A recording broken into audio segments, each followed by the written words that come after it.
Welcome to NCN news. నా పేరు ప్రశాంతి. బులెటిన్లో ముందుగా హెడ్లైన్స్ చూద్దాం.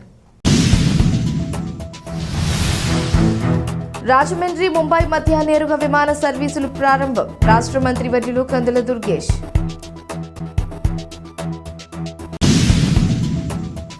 రాజమహేంద్రవరం నుంచి కేవలం 2 గంటల్లోనే ముంబైకి వెళ్లవచ్చని రాష్ట్ర పర్యాటక, సాంస్కృతిక మరియు సినిమాటోగ్రఫీ శాఖ మంత్రి కందుల దుర్గేష్ అన్నారు. మధురపూడి విమానాశ్రయం నుంచి సాయంత్రం 6:30 గంటలకు తొలిసారిగా ముంబైకి నేరుగా విమాన సర్వీసును ఎమ్మెల్యేలు బత్తుల బలరామకృష్ణ, గోరంట్ల బుచ్చయ్య చౌదరి, ఆదిరెడ్డి వాసు, నల్లమిల్లి రామకృష్ణారెడ్డి, ముప్పిడి వెంకటేశ్వరరావు, ఎయిర్పోర్ట్ డైరెక్టర్ జ్ఞానేశ్వరరావుతో కలిసి మంత్రి కందుల దుర్గేష్ ప్రారంభించారు. ఈ సందర్భంగా మంత్రి కందుల దుర్గేష్ మాట్లాడుతూ ఎయిర్ బస్ సర్వీస్తో రాజమహేంద్రవరం, ముంబైకి మధ్య దూరం తగ్గిందన్నారు. ఈ నెల 12 నుంచి న్యూఢిల్లీకి ఇక్కడి నుంచి విమాన సర్వీస్ ఆరంభమవుతుందన్నారు. కేంద్ర మంత్రి రామ్మోహన్ నాయుడు, ఎంపీ దగ్గుపాటి పురంధేశ్వరి పట్టుదలతో ఎయిర్ బస్ సర్వీసులు వేశారన్నారు. విమానయాన సంస్థలు టికెట్ల రేట్లు తగ్గించి సామాన్యులకు కూడా విమాన సేవలు అందుబాటులోకి తీసుకురావాలని అన్నారు. సీఎం చంద్రబాబు గతంలోనే ఎయిర్పోర్ట్ విస్తరణకు భూసేకరణ పూర్తి చేయడం, నైట్ ల్యాండింగ్ సౌకర్యం ఏర్పాటు చేయించారని తెలిపారు.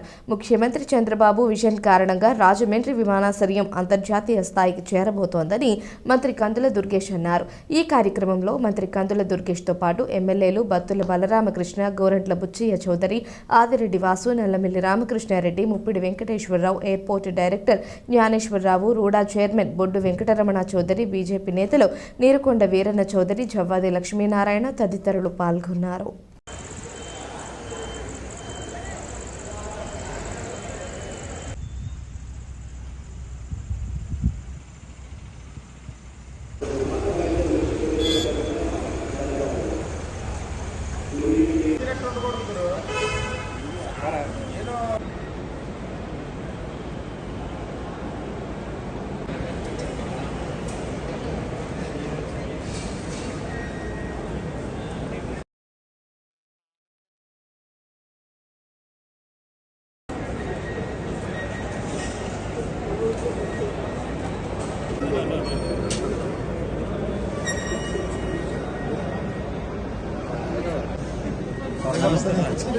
ముంబైలో ఉండండి.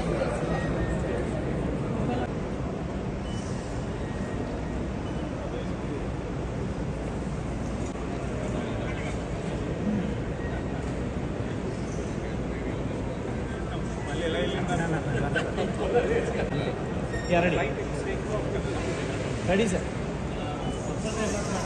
1 సెకండ్ సార్. ఇది ఎన్డీఏ ఫైల్. మంత్రి గారు టూరిజం అండ్ కల్చర్ చిన్న చిన్న ఎయిర్క్రాఫ్ట్స్ వస్తున్నాయి. అందులో పాసింజర్ లగేజ్ ఈ ఎయిర్ బస్ ఫెసిలిటీ వల్ల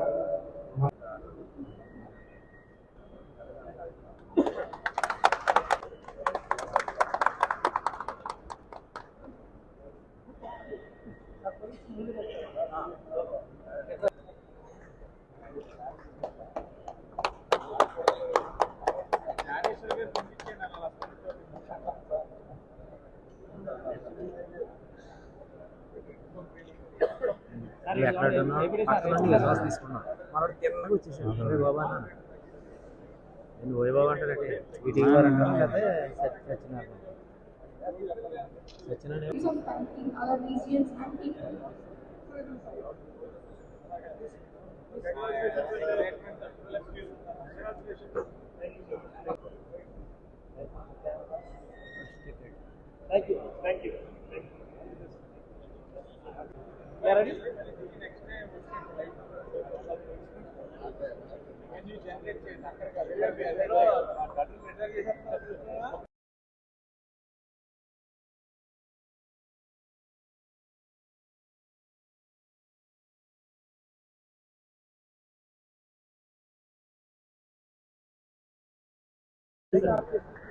ఆంధ్రప్రదేశ్ రాష్ట్ర సాంస్కృతిక రాజధాని అయినటువంటి రాజమండ్రి నుంచి భారతదేశ వాణిజ్య రాజధాని అయినటువంటి ముంబైకి ఫ్లైట్ ఏర్పాటు చేయడం అనేది ఈ విమానయాన చరిత్రలో రాజమండ్రి వరకు ఇదొక శుభప్రారంభంగా చెప్పాలి.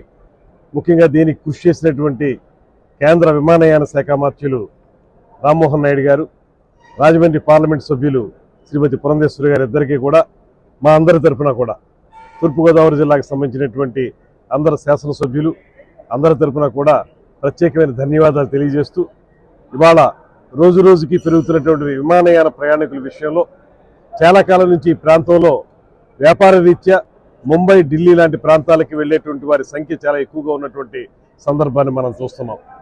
ముఖ్యంగా ఈ ప్రాంతం నుంచి వస్త్ర వ్యాపారులు కానీ, అదేవిధంగా ఇతరత్ర వ్యాపారాలు చేసుకునేటువంటి వారు, నర్సరీలకు సంబంధించిన వాళ్ళు కానీ, అదేవిధంగా పండ్ల వ్యాపారస్తులు కానీ చాలా పెద్ద ఎత్తున ఇక్కడి నుంచి కార్గో కూడా వెళ్ళేదానికి అవకాశం ఉంది. అటువంటి సందర్భంలో చాలా కాలంగా ఎదురు చూస్తున్నటువంటి ముంబై లాంటి ప్రాంతానికి, ఢిల్లీ లాంటి ప్రాంతాలకి మనం ఇవాళ ఎయిర్ బస్ని ప్రయాణం చేసుకోవడానికి ఏర్పాటు చేసుకోవటం. ఇప్పటివరకు ఏటీఆర్లు మాత్రమే ఉన్నాయి, చిన్న ఫ్లైట్స్ మాత్రమే ఉన్నాయి. ఇవాళ ఎయిర్ బస్ ద్వారా ఎక్కువ మంది ప్రయాణికులు వెళ్ళేదానికి అవకాశం కల్పించడం, అదేవిధంగా ఇప్పుడే చెప్పిన విధంగా ఇవాళ ఈ విమానాశ్రయాన్ని అంతర్జాతీయ విమానాశ్రయం స్థాయికి పెంచడానికి అన్ని రకాల ప్రయత్నాలు జరుగుతూ ఉన్నాయి.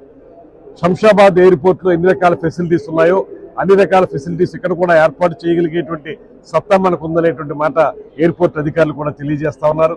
ఇవన్నీ దృష్టిలో పెట్టుకుంటే మరింతగా ఎక్కువగా మనం విమానాలు వివిధ ప్రాంతాలకు వెళ్ళేదానికి మనం కృషి చేయాల్సిన అవసరం ఉంది. రాష్ట్రంలో ముఖ్యంగా షిరిడీకి వెళ్ళేటువంటి వాళ్ళు, తిరుపతి వెళ్ళేటువంటి వాళ్ళు కూడా చాలా పెద్ద సంఖ్యలో ఉంటారు కనుక వారు కూడా ఉపయోగపడే విధంగా మనం విమానాలను పెంచుకోవాల్సిన అవసరం ఉంది. దాంతోపాటు మేము ప్రయాణికులుగా కూడా మాట్లాడవలసి వస్తే కొంత విమానయాన ధరలను తగ్గించాల్సిన అవసరాన్ని కూడా దృష్టిలో పెట్టుకోవాలి. ఇవాళ సామాన్య మానవుడు కూడా విమానంలో ప్రయాణించడానికి మక్కువ చూపుతున్నారు. దానికి ప్రధానమైన కారణం ఒకటి, సమయం, తొందరగా వెళ్తాం గమ్యానికి అనేటువంటి విషయంతో వారు అందులో ప్రయాణం చేయాలనుకుంటున్నారు. అటువంటి వారికి ఉపయోగపడే విధంగా ధరలను కొంచెం తగ్గించే విధంగా ప్రయత్నాలు జరగాలని దానికి ప్రభుత్వం సహకరిస్తుంది. అదేవిధంగా ప్రైవేట్ విమానయాన సంస్థలైనటువంటి ఈ ఇండిగో లాంటి వారు కూడా దానికి సహకరించాలనేటువంటి మాటని తెలియజేసుకుంటూ, ఏదైనప్పటికీ కూడా ఇవాళ ఇక్కడి నుంచి ముంబైకి ప్రారంభమవుతున్నటువంటి ఈ ఎయిర్ బస్ ఇప్పుడు అక్కడి నుంచి వస్తుంది, ఇప్పుడు ఇక్కడి నుంచి వెళుతుంది. ఇది మనకి ఒక గొప్ప మార్పుకి సంకేతంగా మనం భావించాలి. దీని ద్వారా రాబోయే రోజుల్లో మన వ్యాపారం కానీ, కార్గో కానీ, అదేవిధంగా ప్రయాణికుల సంఖ్య కానీ విపరీతంగా పెరిగి రాష్ట్రంలో మాత్రమే కాకుండా దేశంలో నలుమూలలకి వెళ్లే విధంగా ఈ విమానాశ్రయం అభివృద్ధి చెందాలని మనస్ఫూర్తిగా కోరుకుంటూ, అంతర్జాతీయ స్థాయి విమానాశ్రయంగా కూడా రూపొందాలని మనస్ఫూర్తిగా ఆకాంక్షిస్తూ సెలవు తీసుకుంటుంది. అది ల్యాండ్ ఎడ్యుకేషన్ విషయంలో కానీ, లేకపోతే ఎయిర్పోర్ట్ విస్తరణ విషయంలో కానీ ప్రత్యేకమైన శ్రద్ధ చూపించి, ముఖ్యంగా రాజమండ్రి ఎయిర్పోర్ట్ని ఈ స్థాయికి అభివృద్ధి చేయడానికి ప్రధాన కారకులు మన మాన్యశ్రీ ముఖ్యమంత్రి శ్రీ చంద్రబాబు నాయుడు గారు. వారికి కూడా మన అందరి తరఫున కూడా ప్రత్యేకమైనటువంటి ధన్యవాదాలు తెలియజేస్తున్నాను. ఆయన విజన్ ఉన్న కనుకే ఇవాళ ఈ ఎయిర్పోర్ట్లన్నీ అభివృద్ధి చెందుతాయి. అదేవిధంగా రాష్ట్రంలో ఇంకా చాలా ప్రాంతాల్లో కూడా ఎయిర్పోర్ట్లు రావడానికి శ్రీ చంద్రబాబు నాయుడు గారి యొక్క విజన్ కారణమవుతుంది అనేటువంటి మాటను తెలియజేస్తూ, దాంతోపాటు ముఖ్యమైనటువంటి మా శాఖకు సంబంధించిన మాట చెప్పాలి.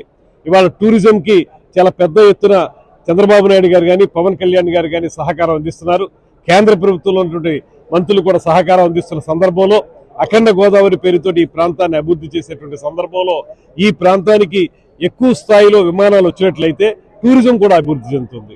ఈ మధ్యనే వియత్నాం వారు ఏర్పాటు చేసినటువంటి ఒక టూరిజం కాన్ఫరెన్స్ లో పాల్గొన్నప్పుడు వారు చెప్పారు, మేము రాష్ట్రంలో అనేక ప్రాంతాలకి మా విమానాలను పంపించడానికి సిద్ధంగా ఉన్నాం అనేటువంటి మాట వారు చెప్పారు.